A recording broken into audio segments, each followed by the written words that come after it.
ये स्टिक का आप शेडो देख रहे हैं, स्टिक की लेंथ और इसके शेडो की मदद से वो जो सामने ट्री आपको नज़र आ रहा है उसकी हम हाइट फाइंड करेंगे। और इसका तरीकाकार ये है, ये मैथ का कॉन्सेप्ट है। इसमें बच्चे पूछ रहे थे ट्रिग्नोमेट्रिक रेशोज़ यानी टेन थीटा, कोस थीटा और साइन थीटा कहाँ इस्तेमाल होते हैं।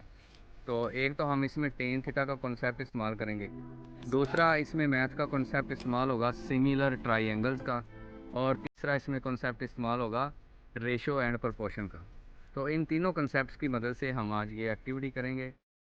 इन तीनों कॉन्सेप्ट्स में से कोई एक कॉन्सेप्ट आप यूज़ करके किसी भी चीज़ की हाइट जो है वो आसानी से निकाल सकते हैं। ये वीडियो जो है वो पहले भी हम परफॉर्म कर चुके हैं, लेकिन उस वीडियो में बहुत सारी चीज़ें रह गई थी, बहुत सारे फॉलोअर्स के बहुत से सवाल थे, उसको मैं इस वीडियो में क्लियर कर रहा हूँ। तो सबसे पहले जो है वो हम ये जो ट्री है इसका शेडो जो है वो मेज़र कर रहे हैं। उसके बाद हम स्टिक का शेडो मेज़र करेंगे और साथ ही हमने स्टिक की लेंथ जो है वो भी मेज़र कर ली। बच्चे ना सर्दी फील कर रहे थे, तो मैं बच्चों को आउटसाइड ले आया हूँ ताकि धूप इंजॉय कर लें और साथ एक्टिविटी भी पूरी हो जाए। और एक बात और मैं आपको बताता चलूँ कि जिस वक्त स्टिक की हाइट बच्चा नाप रहा था उसी वक्त ही जो ट्री है उसका शेडो भी मापा जा रहा था। इसी तरह जो बड़ी बड़ी इमारतें होती हैं, बड़ी बड़ी बिल्डिंग्स होती हैं, उनकी जो हाइट फाइंड करना मुश्किल होता है, रिस्की होता है।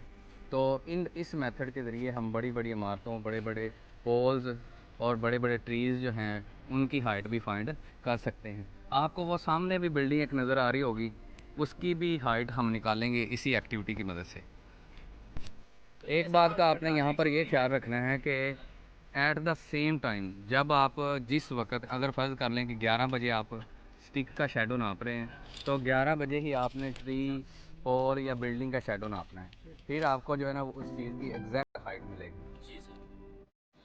स्टिक की जो हाइट या लेंथ है ना, ये परपेंडिकुलर बन रहा है और उसके अलावा जो इसका शेडो है वो बेस बन रही है। और अगर इस स्टिक का जो ऊपर वाला कॉर्नर है उसको वो शेडो के लास्ट कॉर्नर से मिला दें तो ये हाइपोटेन्यूस बन जाए। यहाँ पर आप देख रहे हैं कि ये जो स्टिक है और शेडो है, यहाँ पर एंगल बन रहा है 90 डिग्री का। तो ये जो ट्राइंगल बनेगी वो राइट एंगल ट्राइंगल बनेगी। इसी तरह ही वो जो आपको ट्री नज़र आ रहा है उसकी जो हाइट है और उसका जो शेडो है उनके दरमियान भी एंगल कितना बन रहा है, 90 डिग्री का, वो भी राइट एंगल ट्राइंगल बना रहा है। तो अब हम चलते हैं अपनी मैथमेटिकल फॉर्मेशन की तरफ। माशाल्लाह क्लास के बच्चों ने ये कॉन्सेप्ट बहुत अच्छी तरह समझ लिया है। अब वीडियो पर्पज़ के लिए और जो डाउट्स हैं उनको क्लियर करने के लिए मैं इसको थोड़ा सा एलेबोरेट कर देता हूँ।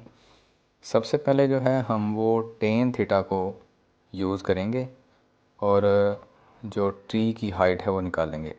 यहाँ पर देखें स्टिक राइट एंगल ट्राइंगल बना रही है, वीडियो में मैंने एक्सप्लेन किया है।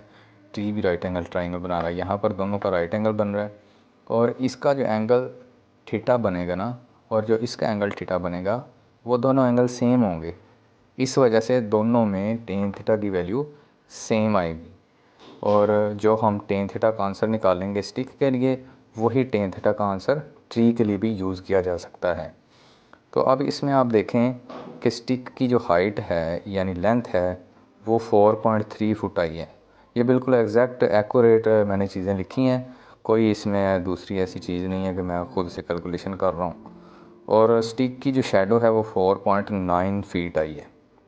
तो यहाँ से हम टेन थीटा की जो रेशो लगाएंगे, कॉन्सेप्ट यूज़ करेंगे इसका। टेन हमारा होता है परपेंडिकुलर ओवर बेस। ये 4.3 4.9 को डिवाइड किया तो 0.8776 आंसर मिला। ये टेन थीटा का आंसर मिल गया स्टिक के लिए। यही आंसर जो है वो ट्री के लिए भी हम यूज़ कर सकते हैं। तो आगे जो है हम ट्री की हाइट फाइंड करने लगे हैं और ट्री का जो शेडो हमने मेज़र किया है वो 33.2 फीट है। इसको हम पी टी और बी टी का नाम दे देंगे, perpendicular of tree and base of tree. तो अब हम फिर टेन थीटा लगाएंगे, पी और बी लिखेंगे और टेन थीटा की ऊपर वाली वैल्यू जो हमने स्टिक के निकाली थी वही हम यहाँ पर यूज़ करेंगे। Equal to P T perpendicular of T यानी इसकी ट्री की हाइट है, ये वैसे ही आ जाएगा और बी टी की वैल्यू हमने 33.2 लगाई। ये इधर मल्टीप्लाई होगा आके, तो परपेंडिकुलर का आंसर जो हमें मिलेगा वो 29 फीट मिलेगा, यानी कि हाइट ऑफ ट्री हमारी आई है 29 फीट। इसी तरह हम रेशो और प्रोपोर्शन का कॉन्सेप्ट यूज़ करेंगे। इस कॉन्सेप्ट में क्या है कि जो ट्री की हाइट है उसकी रेशो स्टिक की हाइट के साथ, और ट्री का शेडो उसकी रेशो स्टिक के शेडो के साथ, इन दोनों की रेशोज़ जो हैं वो इक्वल हैं, यानी प्रोपोर्शन में हैं। तो ट्री की हाइट वैसे ही आ गई, स्टिक की हाइट 4.3 है, ट्री का शेडो 33.2 है, स्टिक का शेडो 4.9 है। तो यहाँ से हमें ट्री की हाइट मिलेगी, ये इधर आके जब मल्टीप्लाई होगा तो आंसर आ जाएगा 29 फुट। इसी तरह सिमिलर ट्रायंगल्स का कॉन्सेप्ट है। स्टिक के लिए हमने स्टिक का परपेंडिकुलर बनाया और बेस बनाई, वीडियो में मैं एक्सप्लेन कर चुका हूँ, 4.3 और 4.9।